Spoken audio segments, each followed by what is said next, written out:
Muito bem, jovens. Está gravando, então podemos iniciar. Estamos no eixo 2 desse programa de lições, na verdade, do cronograma, digamos assim, estabelecido para esses encontros nossos aqui desse módulo denominado Mundos do Direito Econômico do Mundo. Estamos no mundo ou eixo 2, denominado de Sociologia, Direito e Economia pela Teoria Sistêmica. No encontro passado, iniciamos as discussões. Eu vou só retomar do encontro passado com os primeiros temas. Depois vamos para a segunda parte. Deixa eu colocar aqui no chat. Muito bem. Colocado aqui, podemos caminhar, portanto. A ideia é tratarmos, a partir desse eixo, das epistemologias tradicionais, digamos aqui, e aqui, quando falamos epistemologias tradicionais, estamos nos referindo à primeira fase da modernidade, ao paradigma denominado de liberal, iluminista, burguês, né, com as construções das estruturas, funções ou finalidades da sociedade moderna e, portanto, daquilo que compõe a sociedade moderna, como direito, economia, religião, política, arte, ciência, etc. Para depois tratarmos, sairmos do que o pensamento estrutural, funcional, construtivista pode até dizer ou afirmar como um pensamento de relações lineares, digamos assim, para a ideia de uma complexidade na segunda fase da sociedade moderna. E, portanto, a renovação epistemológica das próprias fenomenologias da sociedade moderna. E também, como me referi no encontro passado, à luz do texto de um professor, de um pesquisador da Universidade Federal do Rio Grande do Norte, e aqui quero enfatizar inicialmente que não conheço o autor, o professor e pesquisador Lucas Trindade da Silva. O texto dele não estava na relação aqui do módulo que estamos debatendo todos esses temas, todos esses conteúdos. É que faço parte de um grupo chamado Rede, denominada de Law and System, sobre direito e sistemas, de autores latino-americanos, e o texto desse professor apareceu em um debate, e todos nós nos pronunciamos, mesmo porque ele cita um dos autores que estão nesse grupo, o professor Roberto Dutra. Ele faz referência aos estudos de Roberto Dutra e de Marcelo Neves no texto. Eu não conheço o professor Lucas Trindade da Silva, mais uma vez, mas quero afirmar aqui que a produção do seu texto faz emergir pensamentos, cognições de grandes profundidades que nós não encontramos comumente no debate das ciências sociais nos programas de pós-graduação. Quero aqui, primeiramente, elogiar o professor. Não sei quem é o professor, não faço ideia de quem é o professor, mas quero aqui, sem dúvida alguma, elogiar o professor, e elogiar fundamentalmente porque não concordo, primeiramente, por uma face dual, não concordo com as conclusões às quais ele chega, e, na minha interpretação, as conclusões às quais ele chega sobre Weber não são exatamente como Weber construiu. Essa é a nossa posição. Especificamente no que ele aponta como a ideia das legalidades das esferas sociais da modernidade construída por Weber através da ideia teológica ou religiosa profética, né, e de salvação, para comparar as observações de Weber sobre essas esferas sociais da modernidade com a proposta da teoria da diferenciação funcional da modernidade construída por Luhmann, que nós vamos nos referir aqui. Quero, mais uma vez, enfatizar que o texto do professor é rico em fontes, é rico em perspectivas argumentativas, conflituosas, né, de um embate linguístico muito interessante, mas que não me aproximo sobre as conclusões às quais ele alcançou, às quais ele chegou. Mas, sem dúvida alguma, quando você olha o cenário das ciências sociais no Brasil, e aqui eu estou me referindo ao cenário das ciências sociais, como, por exemplo, a pedagogia e os mundos da educação dentro da pedagogia, a filosofia, a sociologia, o direito, a ciência política, as ciências econômicas no Brasil. Os programas de pós-graduação que colocam nos seus conteúdos, digamos assim, esses tópicos para debates e, portanto, produção do saber e do conhecimento. Em programas estrito sensu, não encontramos um debate à luz de textos com a profundidade que o professor Lucas Trindade, da UFRN, nos traz, portanto, para debatermos. Então, vamos iniciar pelo próprio tópico do programa de curso, do programa de aula, de disciplina que temos aqui, dos encontros que temos realizado aqui, e depois me referirei, portanto, ao texto, farei uma análise de todo o texto do professor Lucas Trindade e depois gostaria de ouvir a todos que leram o texto, porque encaminhamos o texto lá como uma proposta de leitura para o encontro de hoje, especificamente. Então, vamos lá. No que se refere às matrizes epistemológicas tradicionais dos paradigmas da modernidade, nós identificamos, portanto, uma construção da primeira fase da modernidade e que, sem dúvida alguma, sem dúvida alguma, inegavelmente, inequivocamente, a modernidade ela passa a ser erguida como modelo de projeto civilizatório diferenciado de qualquer outro projeto civilizatório anterior. Ou seja, eu não posso olhar para a modernidade e os fenômenos que compõem a modernidade e olhar para momentos anteriores e dizer assim, tem uma ligação. Não, não tem. Tem uma conexão. Não, não tem. Não tem. Não tem com a sociedade medieval eclesiástica europeia, não tem com a sociedade estamental, não tem com as sociedades de casta, não tem com o feudalismo, não tem com a sociedade grega, a qual, inclusive, o professor Lucas Trindade faz uma crítica a Luma, no sentido de que Luma é generalista quando se refere à sociedade grega, sobre as sociedades de castas na Grécia, que eu interpreto que não é exatamente generalista, mas ele afirma no seu texto ser uma observação generalizável. A palavra que ele utiliza é generalizável, o verbo generalizável utilizado por Lucas Trindade.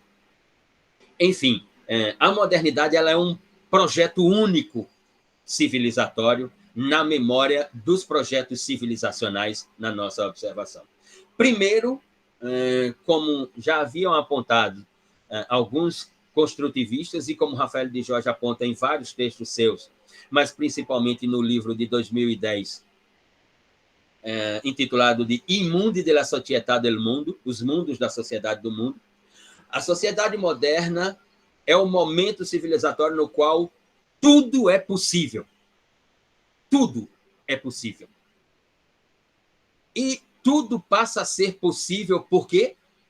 Tudo passa a ser possível exatamente por causa dessa discussão que está, ou dessa discussão não, desculpe-me, desse debate riquíssimo, profundo, complexo, trazido no texto do professor Lucas Trindade, que é uma teoria da diferenciação funcional, nas palavras de Luhmann, ou uma teoria da diferenciação das esferas sociais nas expressões weberianas, de Max Weber.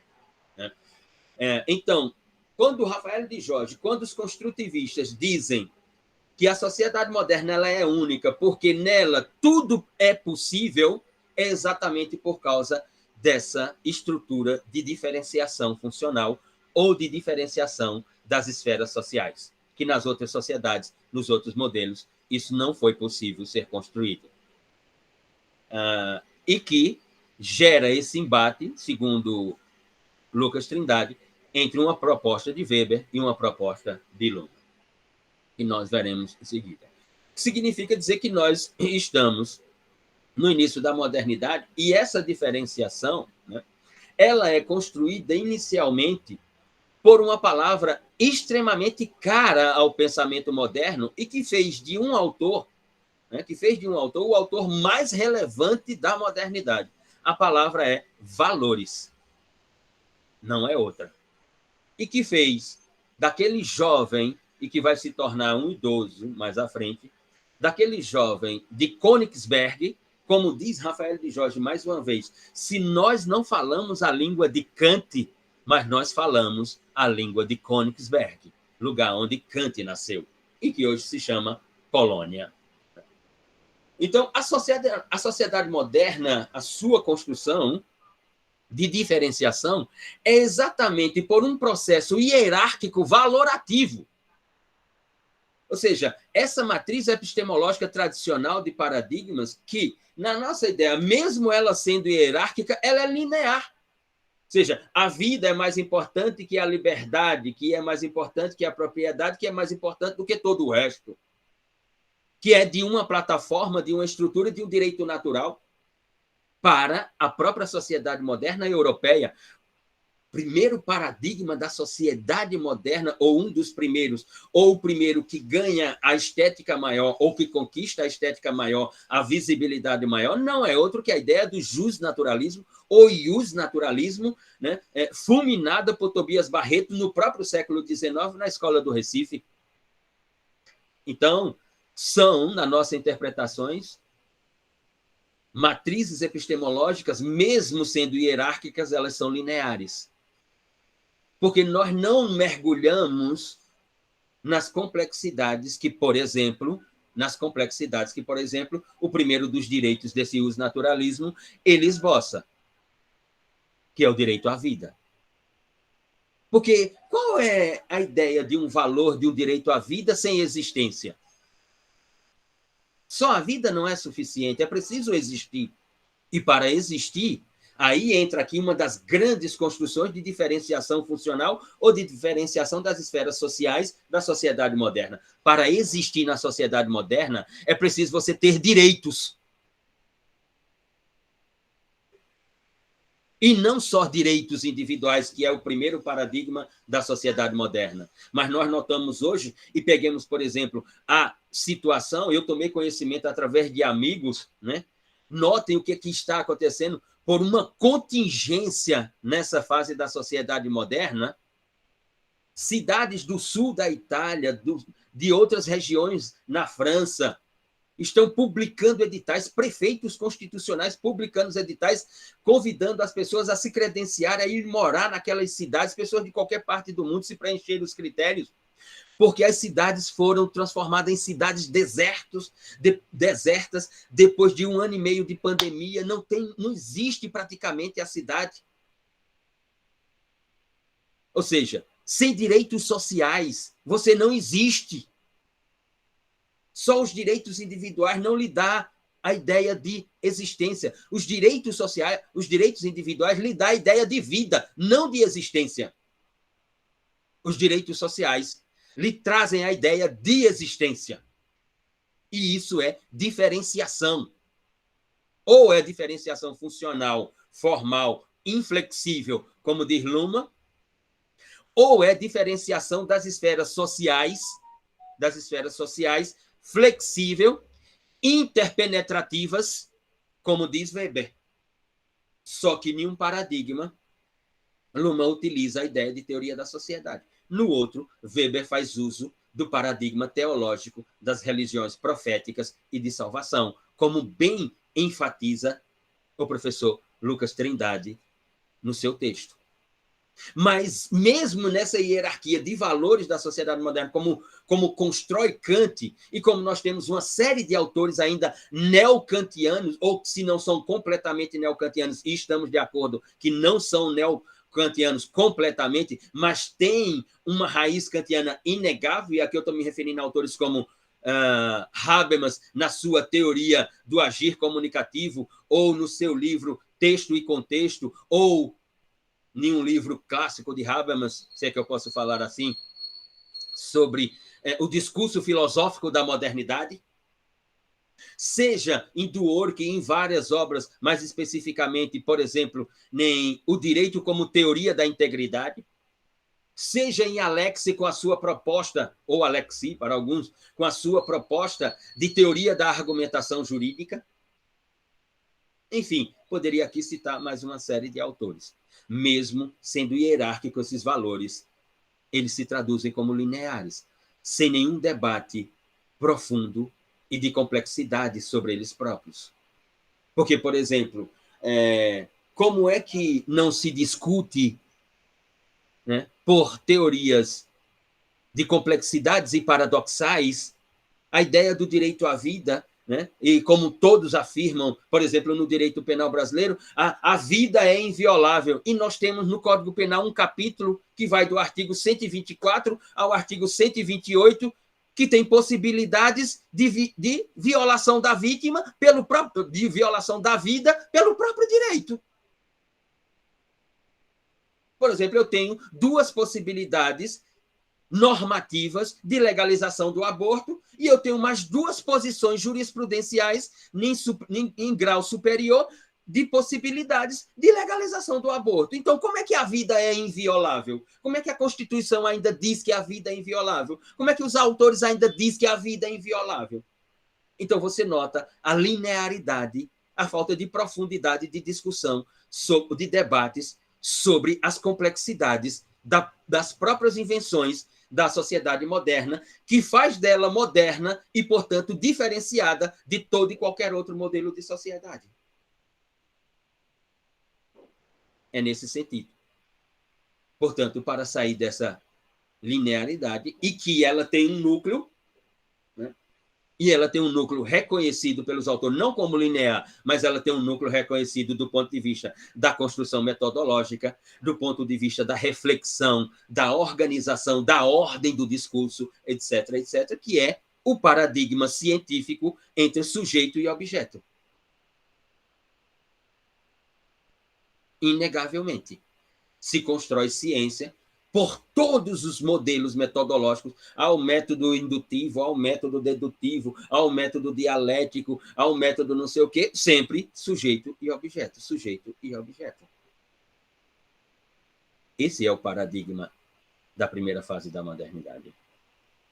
Ou seja, nessa fase não se fala de teoria dos sistemas. Nessa fase da modernidade, não se fala de complexidade, não se fala de diferenciação funcional, social, política, jurídica, econômica, teológica, etc. Não se fala. Mas se observa que há.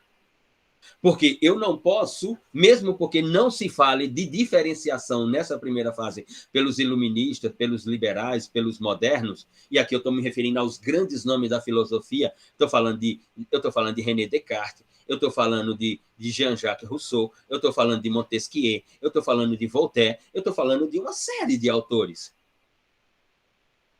que não observaram a ideia de diferenciação na sociedade moderna, mas construíram essa própria diferenciação.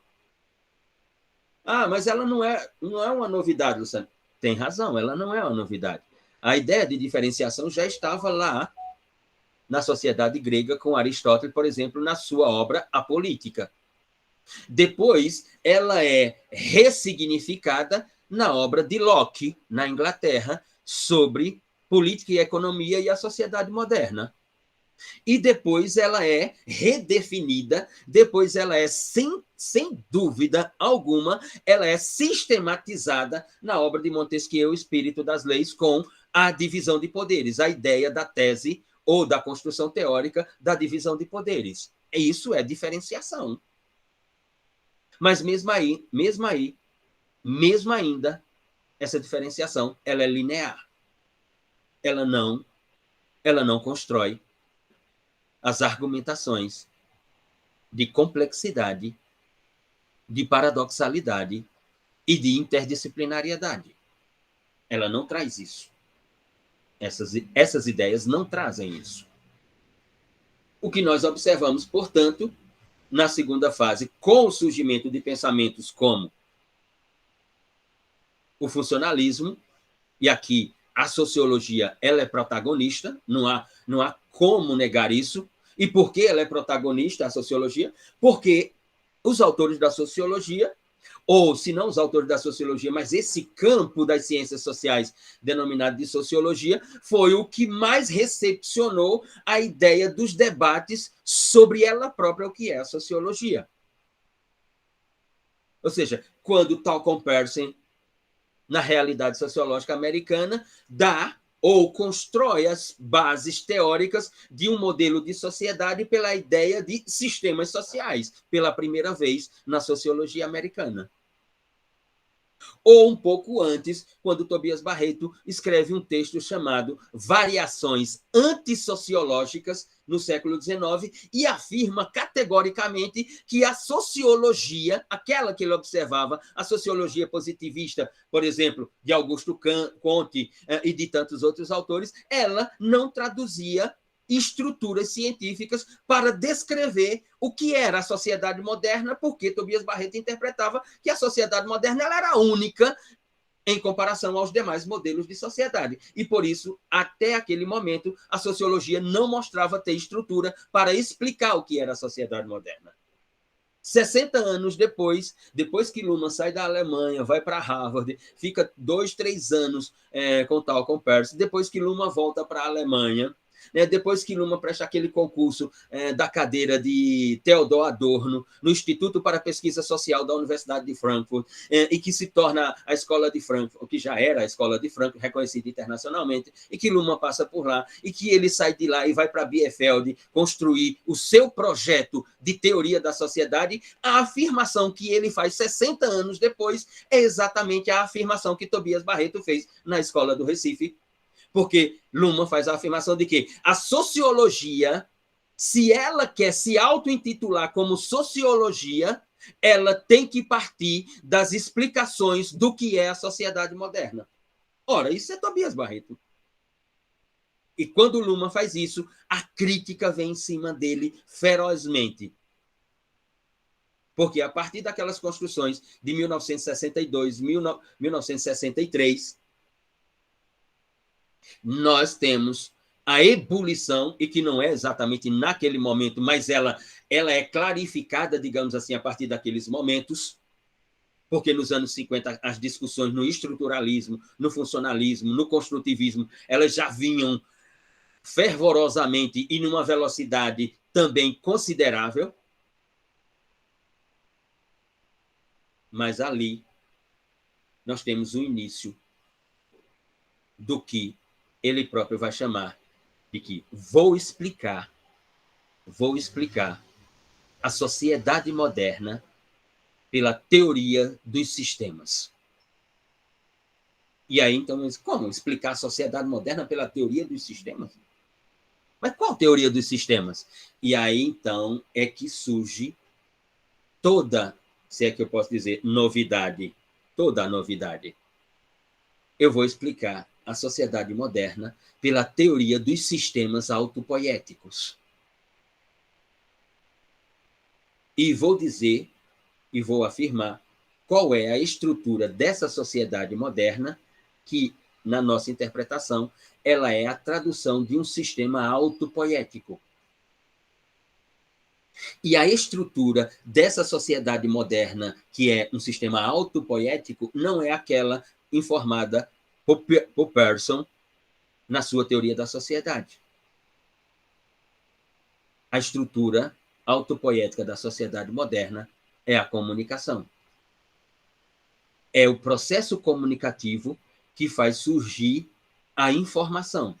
E com a informação, os subsistemas do sistema social chamado teoria da sociedade autopoética, eles se autofuncionalizam e se autooperacionalizam a partir da informação. Daqui a pouco procuro descrever isso à luz do texto do professor Lucas Trindade da Silva.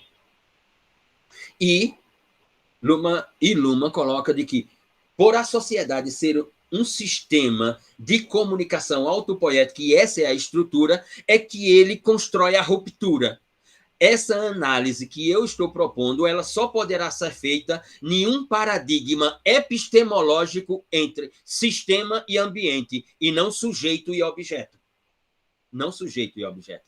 E aí a crítica foi, como diz aqui, como se diz nos dias de hoje, a crítica foi para fuder. Eita, pensamento anti-humanista. Anti-humanista? E o próprio professor Lucas Trindade enfatiza essa questão. Ele diz, na hora que Luhmann muda o paradigma ou propõe a transformação do paradigma epistemológico da modernidade de sujeito e objeto para sistema-ambiente, essa é uma proposta anti-humanista. Ora, ela é anti-humanista para quem interpreta o paradigma antropocentrismo, ou seja, para quem interpreta que a sociedade moderna, o homem está no centro de tudo. Mas a pergunta é, o que é o centro para o homem estar no centro de tudo? O homem está no centro de tudo? Se o homem está no centro de tudo na sociedade moderna, a sociedade moderna, nesse momento que nós observamos, ela vive mais da inclusão ou da exclusão do outro? E o outro que está sendo excluído, ele não é o homem aqui entendido como o ser humano. Então, como é que o ser humano, que é o centro de tudo, nesse modelo de sociedade, é mais excluído do que incluído?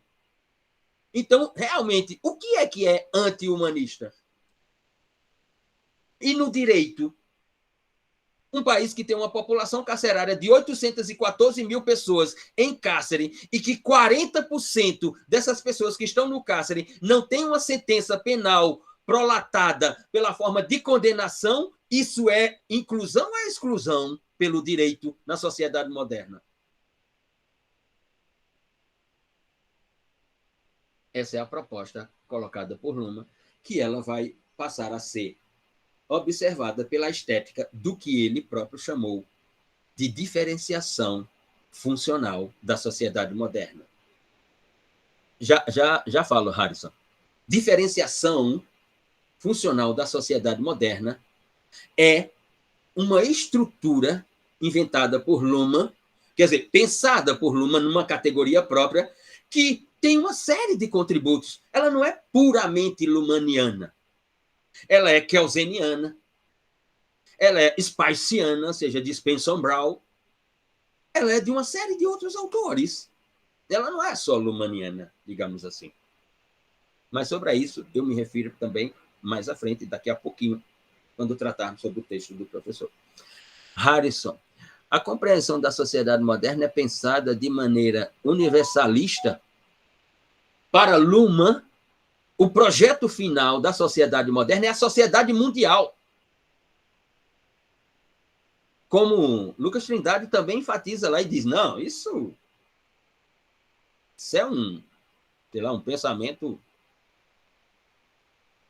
Ora, Luhmann afirma, na sua última obra, publicada póstumamente, né, Die Gesellschaft der Gesellschaft, a sociedade da sociedade, que é o seu último grande problema, a sociedade da sociedade, é a sociedade moderna mundial, que é a eliminação dessas fronteiras artificiais entre as nações, os Estados nacionais. Ora, o que é que a União Europeia tenta fazer desde 1959? Com o Tratado de Roma, de 1959. Com os tratados que construíram a Comunidade Econômica Europeia.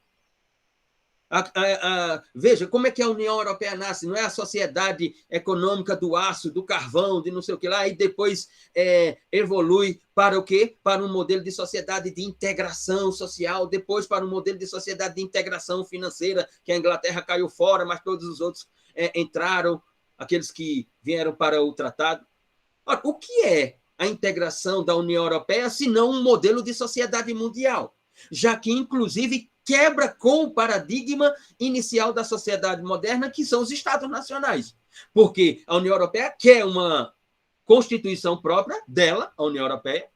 A União Europeia tem um parlamento próprio, o Parlamento Europeu. Sim, mas fisicamente, o que é a União Europeia? geograficamente, do ponto de vista da geografia física, o que é a União Europeia? Não existe.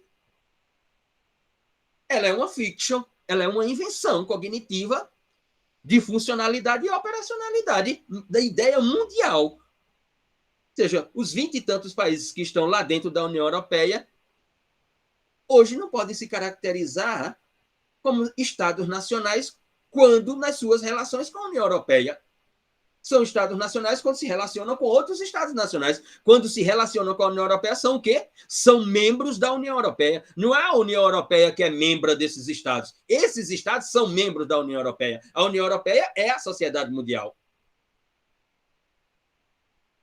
Ela tem suas diretrizes próprias e os Estados nacionais têm que cumprir essas diretrizes. E os Estados nacionais, quando as diretrizes chegam, eles têm que reformular sua legislação nacional com aquilo que autores como Boaventura de Sousa Santos vão chamar de ruptura parcial do princípio da soberania. Ruptura parcial é um cacete. E sem falar quando a União Europeia conquistou tudo isso pagando a todo mundo, financiando os estados que não tinham poder aquisitivo, que os grandes estados centrais da Europa tinham, como Alemanha, França, Itália, à época, e países como Portugal, Espanha, e periferias como a Grécia e outros, que não tinham poder econômico, não tinham que se submeter, recebendo recursos e recursos para admitir as diretrizes e fazer as flexibilidades a partir das suas constituições nacionais.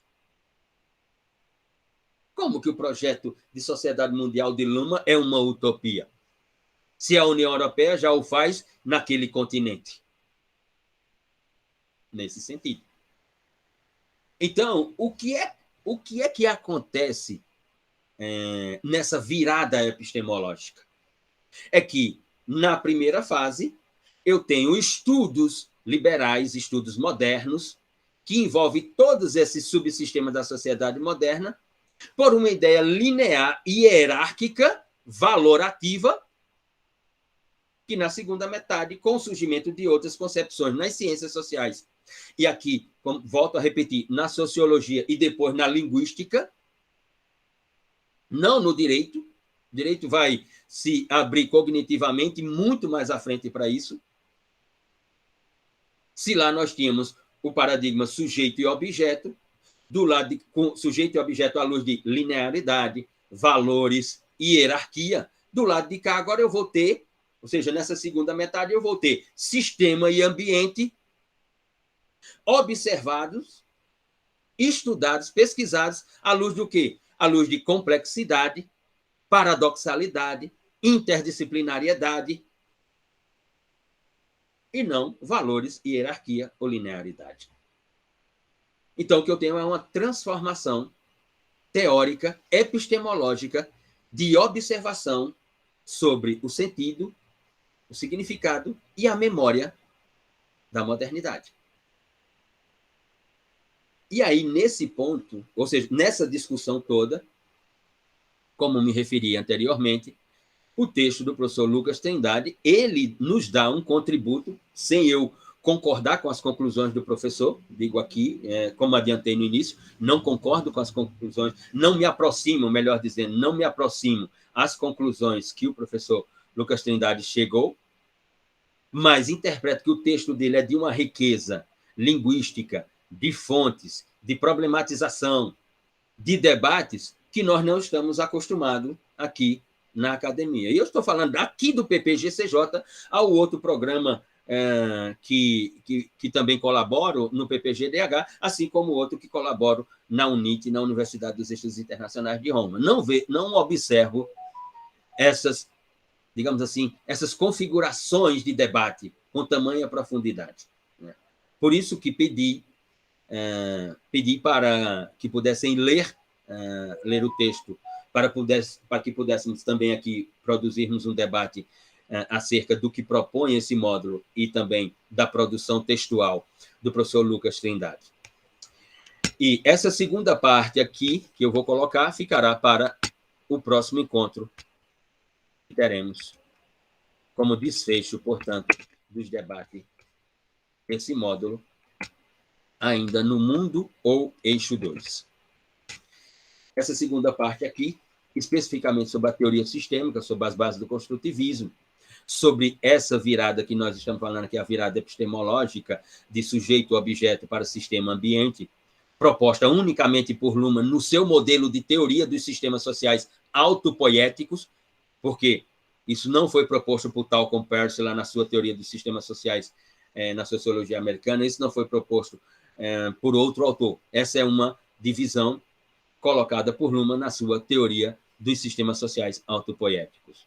A comunicação como estrutura, que isso não foi visto, isso não é visto em outras teorias do sistema, pelo contrário, em Pearson é o inverso, né? A comunicação não é a estrutura, a comunicação é a funcionalidade, então a originalidade. A ideia do componente autológico, né?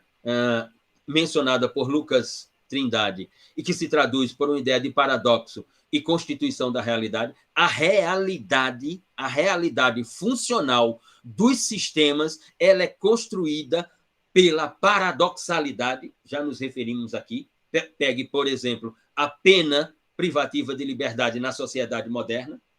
Como é que eu posso falar de pena privativa da liberdade na sociedade moderna, se a sociedade moderna é a sociedade da liberdade? A primeira palavra que funda a sociedade moderna é liberté. E aí Beccaria vem e propõe a vedação da liberté como o instrumento principal de punibilidade da sociedade moderna. Isso não é um componente autológico de constituição paradoxal da sociedade moderna? Poderíamos citar uma série de outros aqui.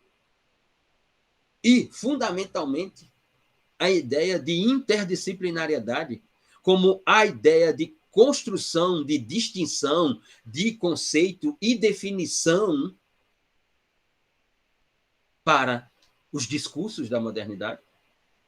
E essa parte aqui, mais uma vez, como disse lá no grupo um professor lá do grupo da rede Law and the System, como disse o professor, Luciano, é que nós, e me aproximo dessa linguagem, dizia o professor lá no grupo, é que nós, Luciano, temos realmente uma predileção ou uma tendência ou alguma coisa para o viralatismo, né? Porque parece que os nossos autores não conseguem, ou nós não conseguimos observar que no Brasil temos grandes autores que conseguem construir teorias, se não no presente, mas nós temos um passado de construções teóricas. No direito, por exemplo, nós temos 3 momentos interessantíssimos de construções teóricos-científicas, reconhecidos internacionalmente, mas que parece que nós não estamos nem aí para isso. Como, por exemplo, os 2 primeiros textos de exportação de Tobias Barreto, o seu texto, uma nova ideia sobre o direito, e depois o fundamento do direito de punir. Depois com Francisco Cavalcante Pontes de Miranda, com o seu Tratado das Ações, e depois com o seu Tratado de Direito Privado, que assusta o mundo. Depois com Miguel Reale Júnior, ou com Miguel Reale e a sua proposta de teoria tridimensional do direito. Parece que para nós os autores mais importantes são sempre os estrangeiros, dizia o professor naquele grupo. Ora, quando enxergamos aqui interdisciplinariedade, vou dar só este exemplo aqui para iniciar os comentários, digamos assim, as observações sobre o texto e para depois ouvir a todos que estão aqui. No século XIX, Tobias Barreto escreve um texto que ele diz o seguinte, já me referi a isso aqui. A linguagem do direito, e ele não estava falando do direito brasileiro, não, porque as suas fontes eram francesas e alemãs. É o momento, se não exatamente, mas é um momento que se traduz quando Tobias afirma, né? Os franceses nos ensinam a escrever, os alemães nos ensinam a pensar. Mas nós, dizia Tobias Barreto, temos que ter ideias originais, seja na escritura, seja na fala. Dizia ele, o que se observa nesse momento presente da modernidade, século XIX, no que se refere à linguagem do direito, é que ela parece aquele sofá velho que nós temos na sala. que cheira a mofo e que, portanto, é preciso se tomar uma decisão sobre o sofá velho. Ou se reforma o sofá para dar uma estética, né, de que temos um outro sofá, ou então se compra um sofá e joga aquele velho, para então termos a ideia de que temos um cheiro diferente, um sofá novo que nos dá um cheiro diferente. Mas a grande observação de Tobias Barreto é que, no momento seguinte, ele diz: tendo esse sofá novo ou esse sofá reformado na sala, nós temos uma outra linguagem do direito.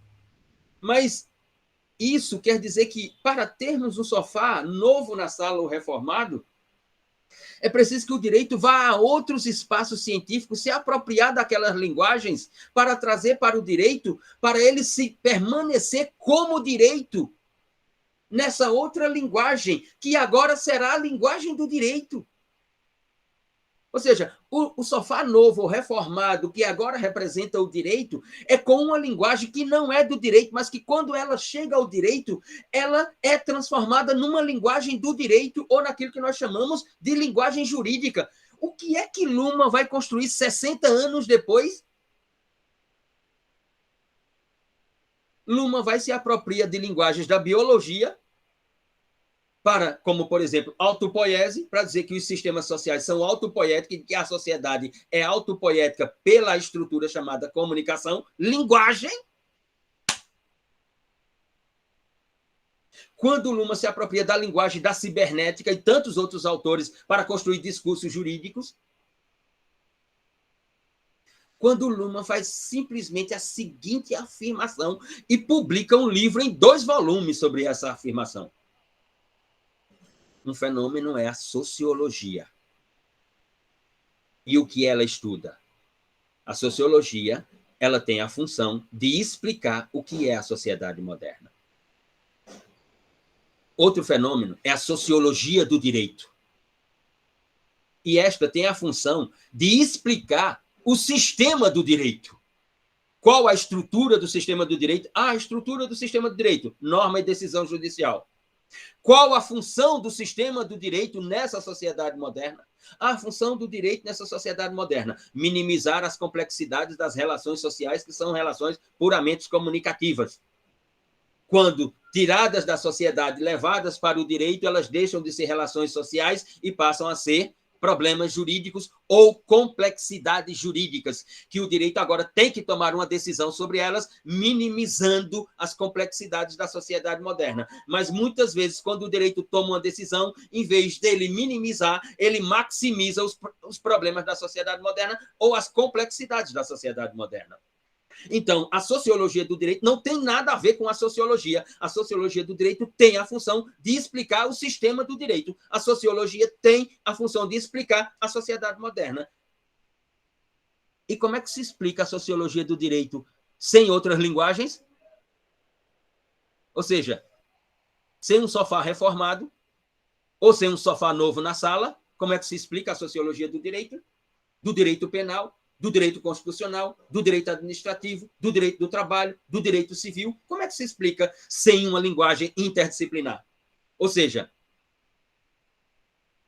para haver uma sociologia, e aqui é uma piada em forma de provocação,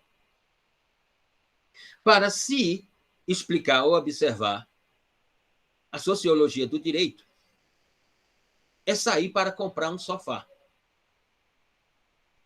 Só que, para comprar um sofá, eu não entro na primeira loja e compro o sofá. Eu entro no Armazém Paraíba e dou uma olhada, tal. Desço mais à frente na rua, entro na Magalu, Magazine Luiza, dou outra olhada no outro sofá. Depois passo nas Casas Bahias, digo, tal, não sei o que lá. Estou com o meu smartphone,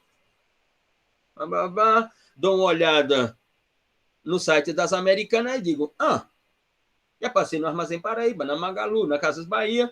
Não, vou comprar pelo site das Americanas. Isso é o quê? Se não é interdisciplinariedade. Era sobre isso que Tobias Barreto falava no século XIX e que 60 anos depois, Luhmann vai construir de forma sistematizada. algo que Tobias não fez. Isso ele não fez. Ele escrevia um artigo, ele era um autor muito, né, instável. Ele escrevia um artigo, quando terminava o artigo, dizia assim: sobre isso, já disse tudo que tinha a explanar. Não tem mais nada a dizer. E esgotava e não ia mais nada. Luhmann sistematizou isso como uma estrutura teórico-científica. Esse é o grande mérito de Luhmann, dentre outros, obviamente.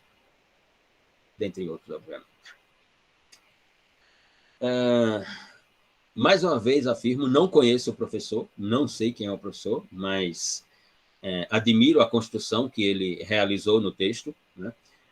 Me distancio da maior parte do texto e me aproximo numa pequena parte, digamos assim, mas a palavra que eu encontro para o texto é elogiável, não é outra palavra. Não já inicio me distanciando, porque, como bem se referiu lá, como bem levantou Ioman, não penso que seja Weber contra Luhmann, não é contra, aqui não tem contra, né? São modelos de observações, de interpretações sobre a modernidade. E modelos esses de observações sobre a modernidade que propõem modelos originais ou originários de uma matriz denominada teoria da diferenciação, que para Luhmann vai ser teoria da diferenciação funcional, ou seja, dos subsistemas do sistema denominado sociedade, e para Weber vai ser teoria da diferenciação das esferas sociais, que para Weber são esferas da sociedade moderna: política, direito, religião, economia, arte, ciência, etc. Então, inicialmente, penso que não é um contra o outro, mas sim modelos distintos, modelos originais de observações sobre a sociedade moderna. Segundo, a sua proposta, que a sua proposta parte do modelo de Weber e não do modelo de Luhmann. E a sua proposta é por uma heurística da, que ele chama, entre parênteses, indiferenciação. Então, a sua própria heurística pode ser de indiferenciação ou pode ser uma heurística da diferenciação. Isso vai depender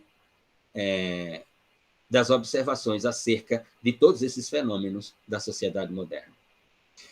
Então, ele parte dessa definição conceitual de diferenciação funcional para traduzir, digamos assim, para traduzir essas duas formas de diferenciação na sociedade moderna. Para passar para uma ideia de sociedade mundial funcionalmente diferenciada, mais uma vez, olhemos para a União Europeia. A União Europeia não é um modelo de sociedade mundial funcionalmente diferenciada?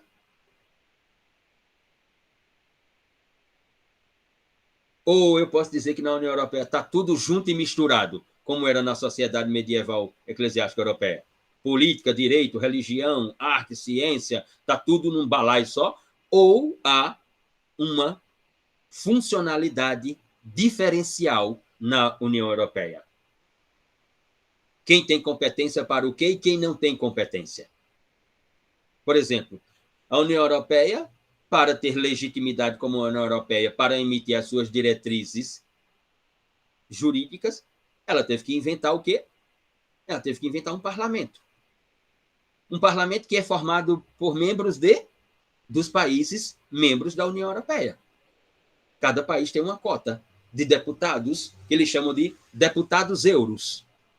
Deputado do euro, ou seja, deputado do projeto da União Europeia. Isso não é funcionalidade diferenciada? Então é o quê? Como ele diz, com um fechamento operacional, autopoético, né? Com a comunicação como estrutura e com o reconhecimento do código binário ou dos diversos códigos binários traduzidos pelos subsistemas do sistema social. Faz uma crítica ao formalismo, que ele chama de formalismo pouco produtivo, de Luhmann, em 3 perspectivas, como eu me referi aqui no encontro passado. A intransibilidade operativa dos códigos binários, ou seja, Luhmann interpreta que não há interdependência entre os subsistemas e os seus códigos binários. Já o modelo de Weber interpreta que há o quê? Há uma interpenetração entre os subsistemas através dos seus códigos binários. Entre direito e economia, entre política e direito, entre economia e política, e assim por diante. Observa que é pouco produtivo por causa da ideia de oposição, de diferenciação e hierarquia, ou hierarquização, que para Luhmann, nos seus sistemas autopoéticos de estrutura de código binário, a operacionalidade não se dá por hierarquia, mas sim por circularidade. Os sistemas têm uma produção na sua estrutura, que é a comunicação, uma produção não hierárquica de comunicação, mas tautológica e circular, repetitiva e circular. Exemplo, capítulo 8 do livro de Luhmann, de 1994, Das Rechte der Gesellschaft, o direito da sociedade, sobre a argumentação jurídica, na qual ele diz: o que há é um processo comunicativo jurídico e não a argumentação jurídica. Lei leva à decisão judicial. Decisão judicial retorna à lei.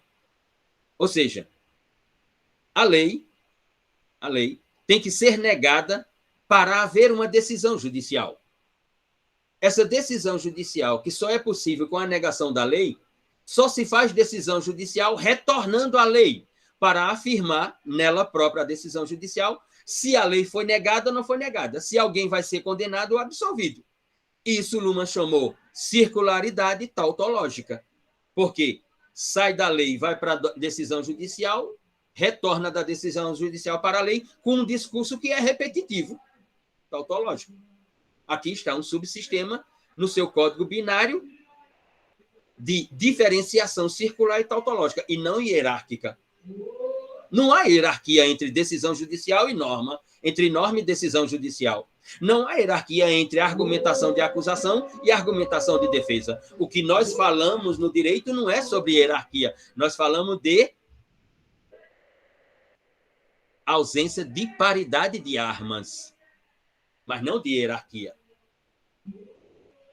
Nesse sentido.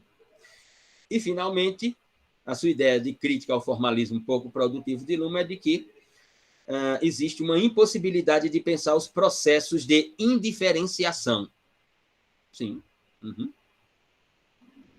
Porque, para Luhmann, se eu reconhecer a ideia de indiferenciação entre os subsistemas, de que não há diferença entre política e direito, entre economia e direito, entre arte e direito, entre religião e direito, então, para Luhmann, nós não estamos na modernidade, voltamos para a sociedade medieval eclesiástica europeia. E não é só para Luhmann, é para Kelsen também, é para John Locke, é para Montesquieu e outros.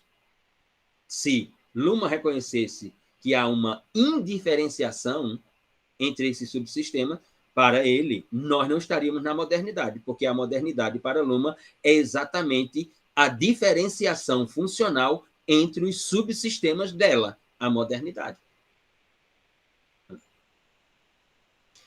E assim, ele conclui a sua crítica, digamos assim, para fazer a sua proposta. Primeiro, ele faz uma narrativa do pensamento de Luhmann, depois do pensamento de Weber, e confronta. Veja, confrontar não é contrário, é dizer assim, ó, existe esse modelo, existe esse modelo. Quando eu digo que é contra, é como se Weber estivesse dizendo assim, não, olha, Luhmann, o meu modelo é melhor do que o teu, ou Luhmann dizendo, o meu é melhor do que o teu. Isso nunca houve entre os autores. Nunca houve. Para propor seu modelo que parte de uma palavra intitulada heurística. E aí a pergunta que nós temos que nos fazer quando ler o texto é: o que é heurística? O que ele está querendo dizer com heurística? Por que ele colocou essa palavra heurística para propor a sua ideia? Por que Lucas Trindade da Silva coloca a heurística e ela é a palavra, veja, porque a palavra contundente na sua proposta não é a indiferenciação, ela é uma palavra conclusiva. O que vai levar à conclusão por ele de que há uma indiferenciação entre os subsistemas é porque essa indiferenciação parte de uma heurística. Porque se não partisse, não seria provável construir a ideia assim. Então, o que são heurísticas? Ora, eu posso traduzir a palavra heurística como uma expressão das estratégias das práticas. Então, ele está querendo dizer que há uma indiferenciação entre os subsistemas sociais, porque na praxe, existem estratégias de intercontaminação entre os sistemas. Ou, como diz Weber, interpenetração entre os sistemas, que Luhmann diz isso é improvável, não tem. Não tem. E que para Weber, a palavra utilizada por Weber é legalidade. Há uma interpenetração entre os subsistemas por causa da legalidade da diferenciação das esferas sociais. Weber legitima a flexibilidade da diferenciação pela ideia de legalidade. Ele legitima a ideia de indiferenciação entre o subsistema pela ideia heurística das práticas entre os subsistemas, na relação entre política e direito, economia e direito, religião e direito, moral e direito. Porque heurística é um procedimento mental dessas estratégias da praxe. Porque, como estratégia mental, essa palavra que traduz estratégia mental quer dizer o quê? Quer dizer que quando eu utilizo a palavra heurística, eu estou afirmando que estou procurando agilizar o tempo e organizar a tomada de decisões sobre o que eu estou observando como fenômenos, por um lado.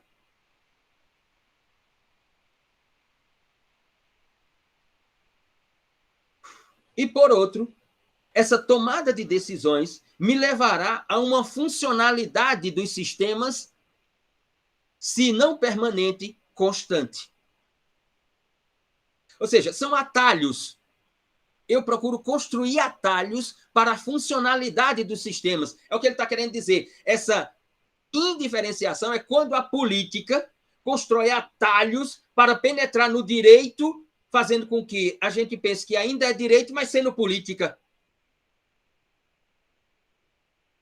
Que a economia faz com a política, dizendo, não, quem comanda é a política, mas constrói atalhos para contaminar a política com a sua ideia econômica, mas dizendo assim, não, a política continua a política, quem manda aqui é a política. Mas quando a política aparece para o quê? Ratificar os pensamentos econômicos.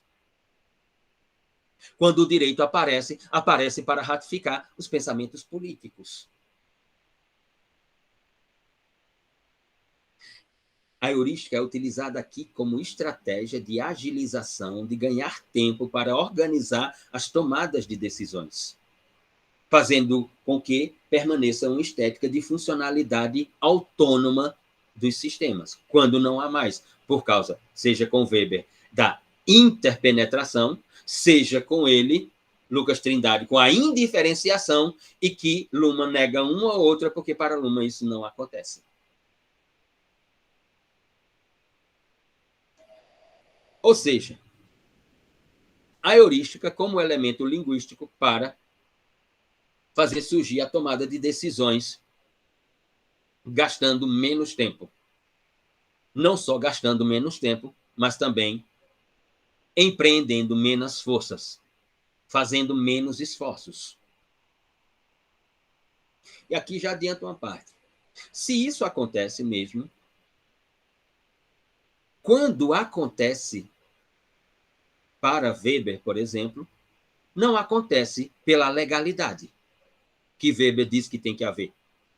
Que a interpenetração acontece porque há uma legalidade entre os subsistemas. nessa interpenetração. Quando isso acontece entre direito e política, não tem legalidade. Não há legalidade alguma.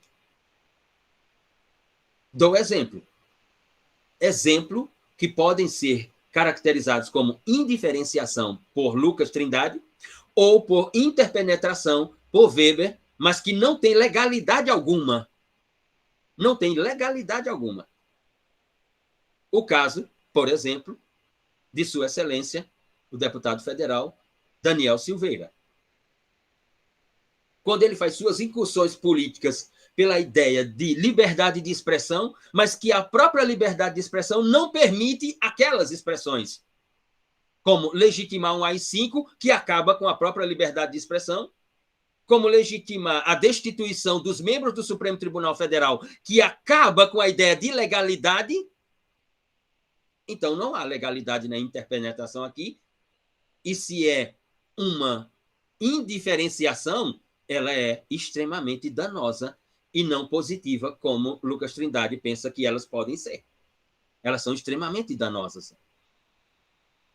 Ou quando o Supremo Tribunal Federal, através de um voto, de uma decisão monocrática de um ministro, determina a realização de uma prisão em flagrante com um mandado, coisa que não existe na legalidade dos procedimentos de uma teoria constitucional. É ilegalidade de um lado e ilegalidade do outro. Então, com Weber, não dá para fundamentar essa interpenetração, porque ela nega a legalidade de Weber. E por Lucas Trindade também não dá para fundamentar a ideia de indiferenciação, porque ela é extremamente danosa, seja ao sistema da política, ao sistema jurídico e ao sistema social, à sociedade. Ela é simplesmente danosa, essa indiferenciação.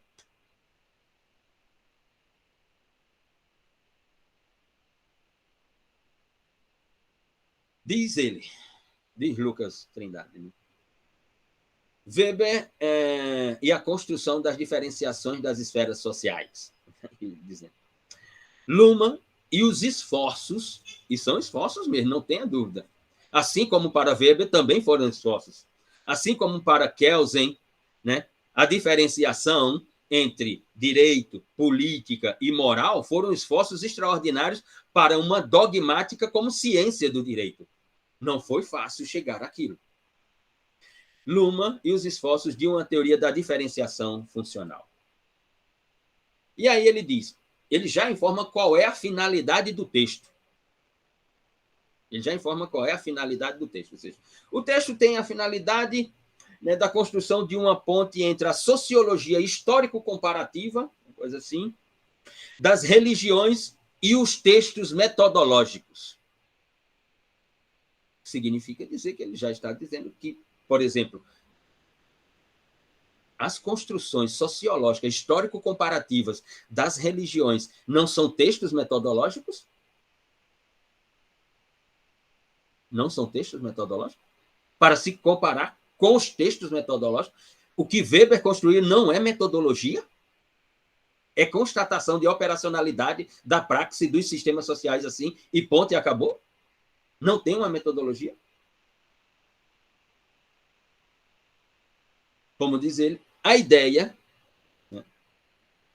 de uma heurística, agora nós já sabemos o que é heurística, a ideia de uma heurística in dentro do parênteses, diferenciação entre a esfera da vida. Entre a esfera da vida. Diz ele, é a finalidade do seu texto. Essa heurística que ele propõe é uma heurística aberta. Uma heurística aberta. Portanto, flexível, no que se refere ao que se propõe analisar, a diferenciação entre os subsistemas e códigos binários. Essa heurística é aberta e flexível. E, portanto, muito mais rica do que a luhmanniana. Aqui ele já valora que a proposta dele, é muito mais rica do que a luhmanniana. Então, eu volto a perguntar. Se essa heurística da indiferenciação é mais rica do que a lumaniana, porque a lumaniana, por exemplo, não admite o que aconteceu entre o STF, na figura do ministro Moraes, Alexandre de Moraes, e Sua Excelência, o deputado federal Daniel Silveira, que para Luma aquilo não pode existir, porque aquilo não pode quebrar o formalismo, não pode quebrar o formalismo, e para ele aquilo pode ser interpretado como uma indiferenciação entre os subsistemas, que, portanto, ela é mais rica. Ela é mais rica, então ela é melhor para a sociedade moderna? Aquilo que nós assistimos é melhor para a sociedade moderna do que manter o formalismo entre os subsistemas do sistema social? É melhor termos aquele espetáculo de um lado da política e de um outro do direito se interpenetrando, e isso é mais rico para a teoria da sociedade? Porque a de Luma, por ser formal e não admite isso, ela tem limitações. A de Luma, por não admitir isso, não é porque ela é melhor ou pior, é porque ela tem uma função a cumprir, que é claríssima na teoria de Luma: minimizar as complexidades. O que nós assistimos naquele caso, minimizou as complexidades ou maximizou as complexidades? E maximizar as complexidades é melhor para a sociedade? É mais rico para a sociedade? É o que nós estamos assistindo. O resultado é mais interessante para a sociedade? Tenho lá minhas dúvidas. E aí, a partir desse cenário, ele traz três propostas.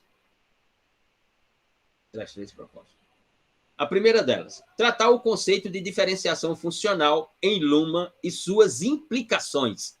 E aqui ele cita duas implicações desse conceito de diferenciação funcional de Luma.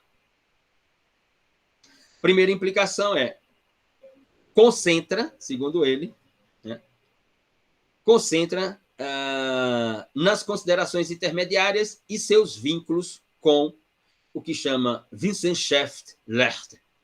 Ou seja, ele vai abordar o conceito de diferenciação funcional de Luma pelo que ele chama, que é a proposta dele, de considerações intermediárias e os vínculos dessas considerações intermediárias e do conceito de Luma à luz da Wissenschaft-Lehre, ou seja, teoria da ciência, à luz de uma teoria da ciência. A de Luma é uma teoria da ciência, a dele é uma teoria da ciência, os vínculos e as implicações.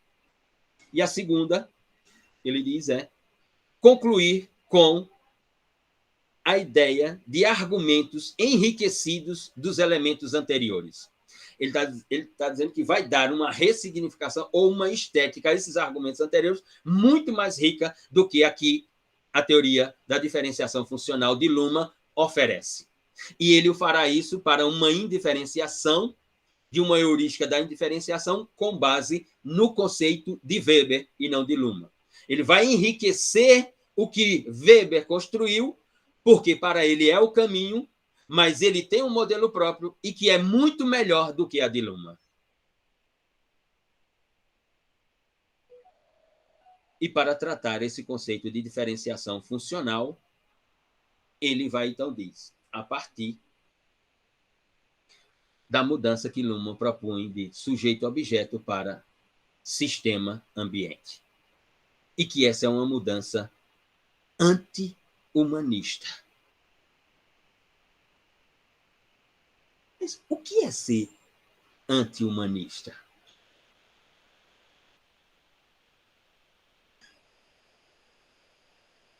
Uma provocação. Judas foi anti-humanista?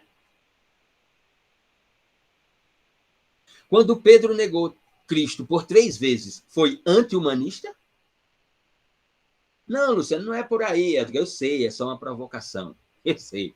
É anti-humanista para ele porque, com a ideia de sistema e ambiente, Luhmann retira o homem do centro de tudo. Luhmann retira o homem como centro de tudo. Mas qual era esse centro, professor? Então, mas é isso que eu pergunto. Que porra é esse centro? É o quê? É a Praça da Bandeira, em Campina Grande? É o Ponte Sem Réis, em João Pessoa? É o Largo da Batata, em Pinheiros, em São Paulo? O Largo 13, em Santa Amaro? Onde é esse centro? Que centro é esse? Esse centro não é uma invenção cognitiva? Porque pode até pensar de um ponto de vista ético, né? Que Sim. Pensava-se que todas as decisões eram pautadas no bem-estar humano, para o homem, numa lógica utilitarista humanista. Desse ponto de vista faz sentido. Mas quando você traz para a colocação do texto, né, que ele muda, tira o foco do homem. Mas aí eu não compreendo como estava esse foco antes. Dá para compreender como ele coloca o homem como um mero ambiente ali, uma ambientação para a comunicação do sistema. Isso é compreensível, mas o Estado não Uhum. consigo visualizar isso. Como é que eu posso... Veja como é paradoxal. Como é que eu posso reconhecer que o homem é o centro de tudo na modernidade e eu invento um instituto para retirar o homem do centro? Porque o homem, como centro de tudo na modernidade, é o centro da sociedade. Não existe a sociedade moderna sem o homem moderno. E aí eu tiro o homem da sociedade moderna e jogo ele em outro modelo de sociedade, chamado cárcere. E ele não é o centro de tudo? Então, para que eu inventei aquele instituto?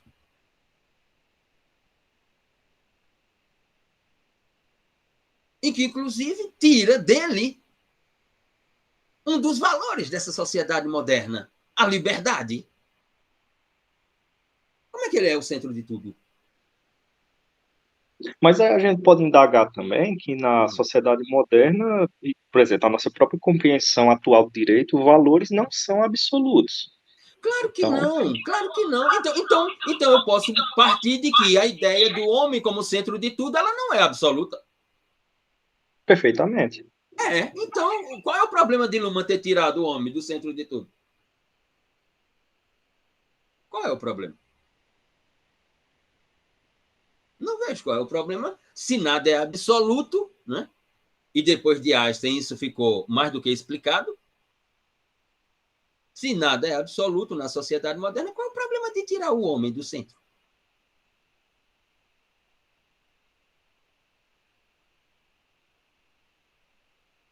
Não tinha lido aqui, Harrison. Professor, mas a teoria de Luhmann se enquadra no campo do DVC? Não.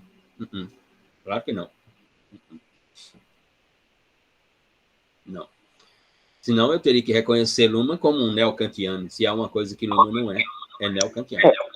Eu perguntei isso na sua colocação anterior, quando falava do caso da Daniel Silveira, né, que na teoria lumaniana não se admitia que aquilo ocorresse. Exato. Então, aí no caso a gente está entrando no campo de um DVC, ou Não, como a teoria vai analisar essa situação? Acho que ficou até um pouquinho atrasado, né, pela discussão. sim. Mas aí Não, naquele exato. exemplo que o senhor trouxe, do caso Daniel Silveira Daniel e tudo Silveira. mais. Quais são as Veja, implicações do ponto de vista da teoria lumaniana, se a gente analisar isso como um fato? Aconteceu, tá ali. aconteceu, então, exato. Ali, não, eu poderia interpretar pelo menos por duas possibilidades. Então aconteceu, houve um rompimento, então, entre a incomunicabilidade entre os subsistemas político e direito ali, Luciano, e aí então a teoria de Luhmann foi para as cucuia e a de Marcelo Neves adentra a cena como a ideia da alopoiese. Pode ser uma possibilidade. Então, ali a teoria de Luhmann foi destruída. Digamos que nós reconheçamos que a teoria de Luhmann foi destruída com aquele episódio.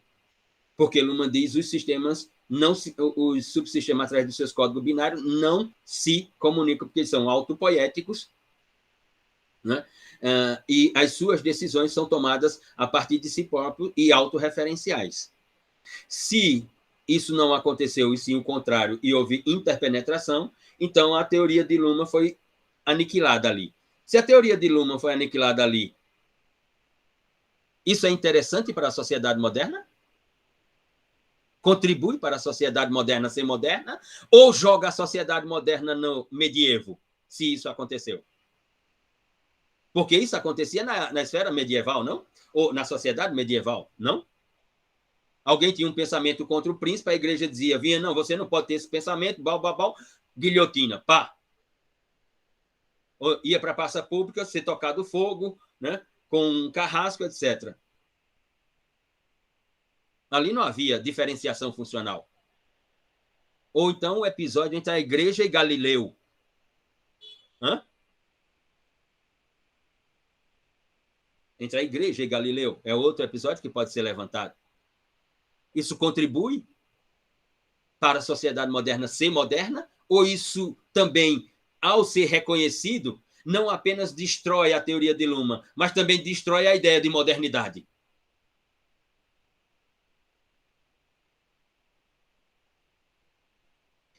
Acho que surge mais uma lacuna, né, de como a gente pontuou agora há pouco, né, essa operacionalidade fechada talvez também não seja absoluta. Tem ali alguns momentos que, pela fragilidade, analisando o caso, né, em que se tem uma distorção, que ali foi uma distorção do próprio sistema, né, do funcionamento dele.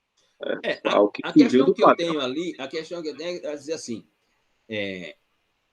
não dá para legitimar aquele episódio como uma interpenetração pela teoria da diferenciação das esferas sociais de Weber, porque Weber fala que para elas existir é preciso ter legalidade. Não há legalidade nos atos de Sua Excelência o deputado federal. Ele nega a Constituição, ou seja, alguém que legitima um AI-5 nega a Constituição de 88, porque ela não admite AI-5. Alguém que sustenta a ideia de destituição da Corte Suprema nega o Estado constitucional de direito, porque é função do Judiciário do Supremo Tribunal Federal a ideia de constitucionalidade desse Estado constitucional de direito. Então não há legalidade, então não tem Weber. Por outro lado, se quiser sustentar na ideia de Luhmann, sustenta. Se quiser sustentar na ideia de Luhmann, sustenta. Em que sentido, Luciano? No sentido de que foram decisões judiciais contra manifestações de uma pessoa, decisões judiciais tomadas com base na sua estrutura, a decisão judicial como uma das estruturas do sistema do direito, com uma comunicação jurídica contra uma outra realidade de um outro subsistema política. Como assim? Existe inconstitucionalidade da decisão judicial? Não. Ali ela foi autopoética, ela se autorreproduziu a partir de si própria, ela se autorreproduziu de forma autorreflexiva, autorreferencial, tautológica e circular. Na minha interpretação, sim. Ela se auto-operacionalizou assim. Aí você pode dizer, não foi uma violência, Luciano? Foi. E o texto de Walter Benjamin, lá de 1930, sobre que o direito tem o monopólio da violência? Só o direito tem o monopólio da violência. Aquela decisão, ela não é inconstitucional, mas ela é violenta. Mas ela não é inconstitucional e ela não é ilegal. Mesmo porque, no grau de recurso, ela foi colocada para os 11 membros da corte e qual foi o resultado? 11-0. Cumpriu a teoria de legitimidade pelo procedimento. Então, está dentro da legalidade.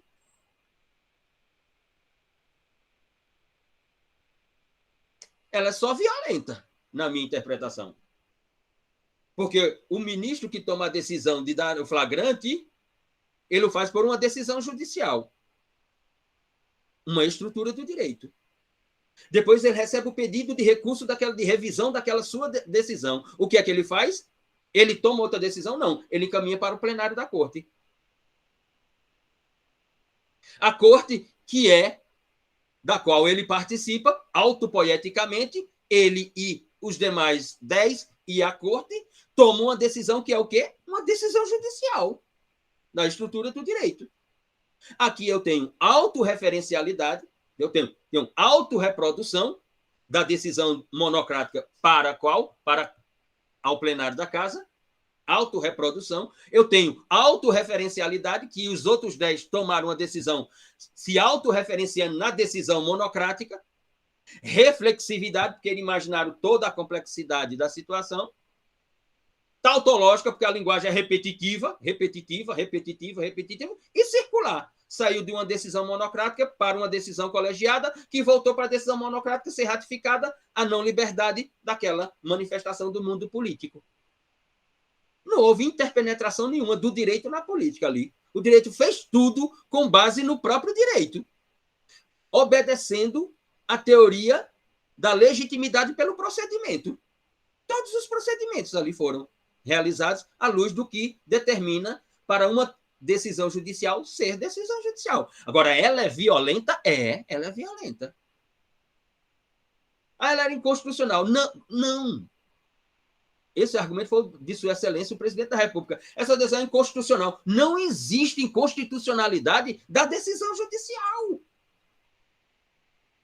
Em que país do mundo existe uma teoria da inconstitucionalidade da decisão judicial? Em que país do mundo?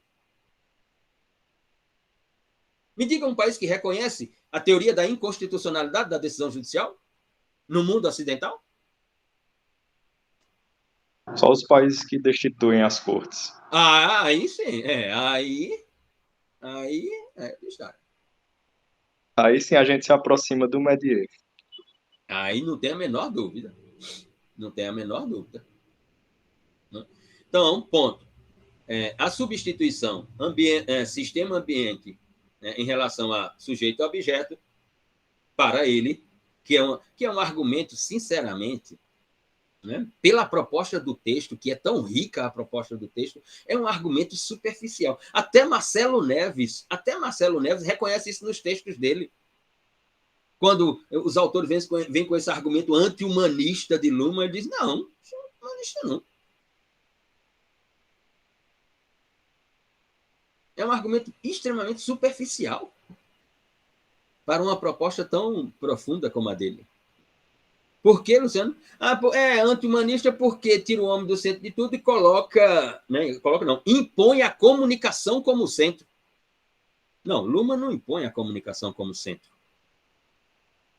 Ele coloca a comunicação como estrutura, não como centro. E essa comunicação ela é circular, não é hierárquica e valorativa. Ela é circular, porque ela é estrutura. E propõe, a partir daí, a sociedade mundial. Sem dúvida nenhuma. E propõe, a partir daí, a sociedade mundial. Sem dúvida. Aí ele diz... Perdão, professor. Até desse ponto de vista, se a gente aceitasse esse argumento de substituição do homem pela comunicação, na verdade, é uma mera retórica, porque, de fato, a comunicação ainda continua ocorrendo pelo homem.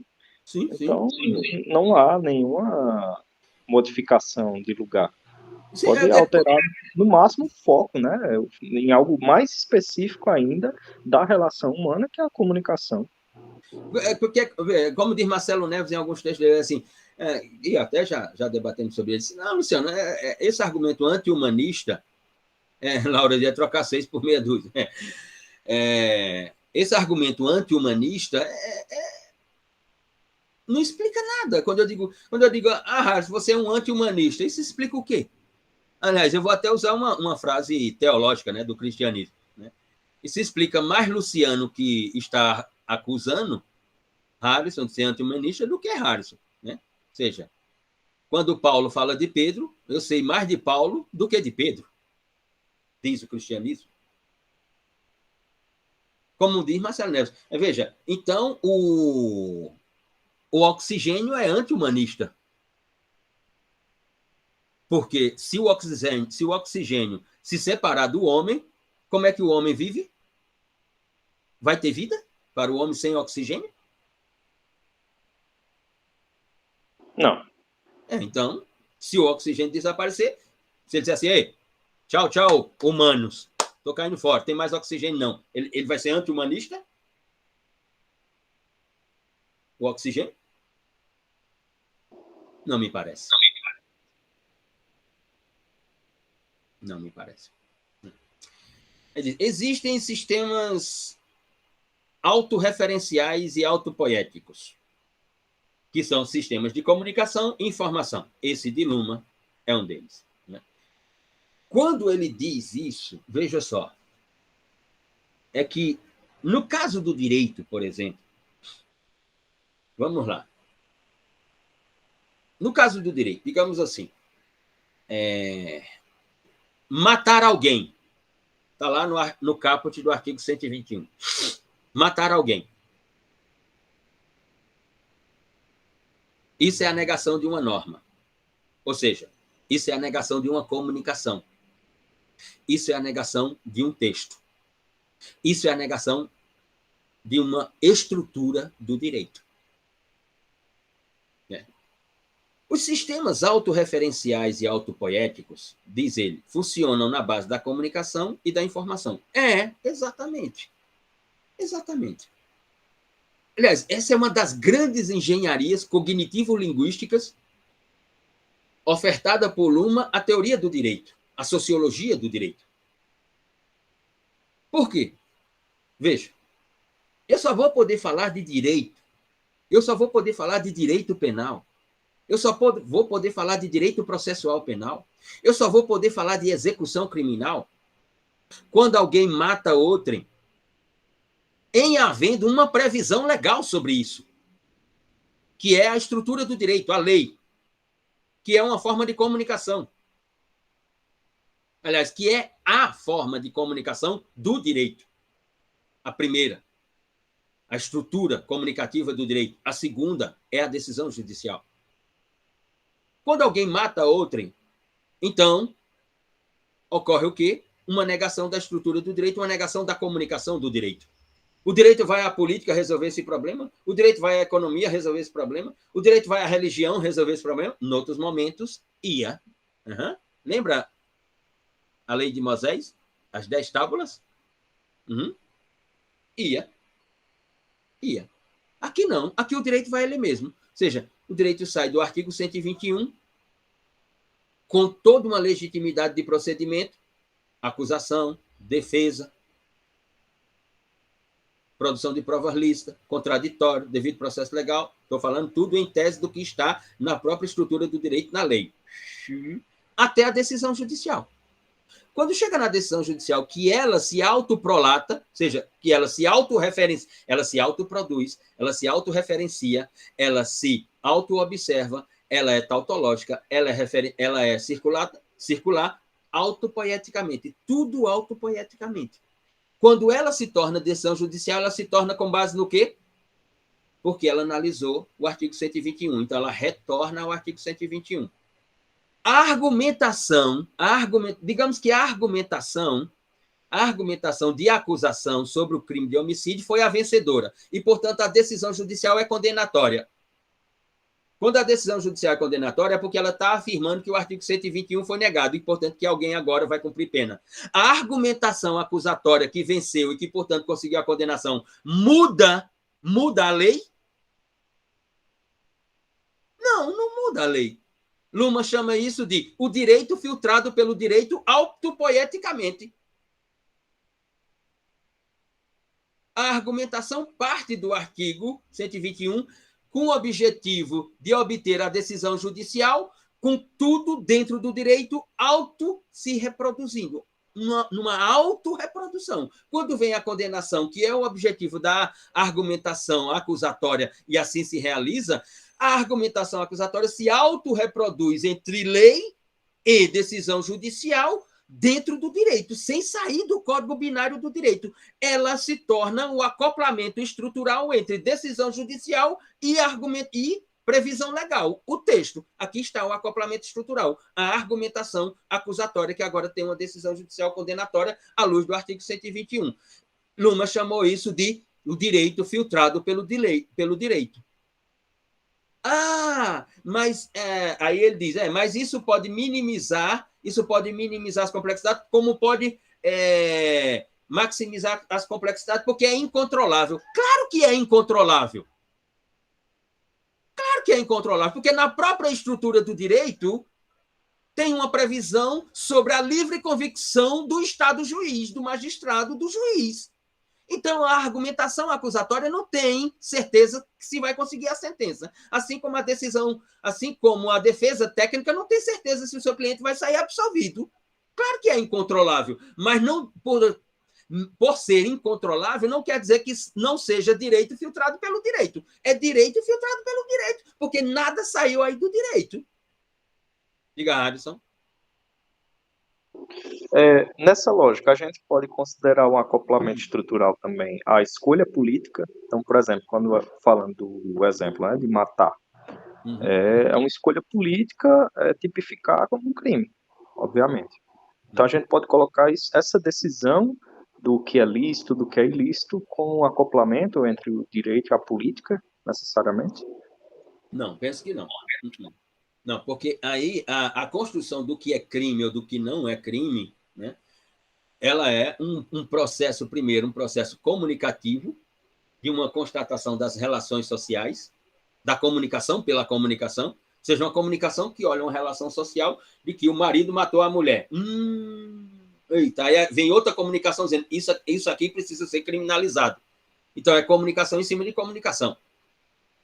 Ah, mas essa é uma comunicação política. Ela é uma comunicação política na sua origem, mas pela teoria da legitimidade, pelo procedimento, que não é lumaniana, mas Luhmann se apropriou disso, que é keynesiana, né? Quando ela se conclui, ela não é mais o quê? Ela não é mais política, ela é direito, ela é jurídico. Ela é o quê? Ela é o sofá velho. E agora é novo. O direito se apropriou de uma linguagem política para transformá-la em jurídica para ser direito. O direito permanece direito, mesmo que numa origem linguística ela não era uma linguagem jurídica, mas sim política. Mas agora materializada na forma do direito, ela se torna jurídica. Ela era o sofá velho que se tornou novo ou reformado, mas não acoplamento.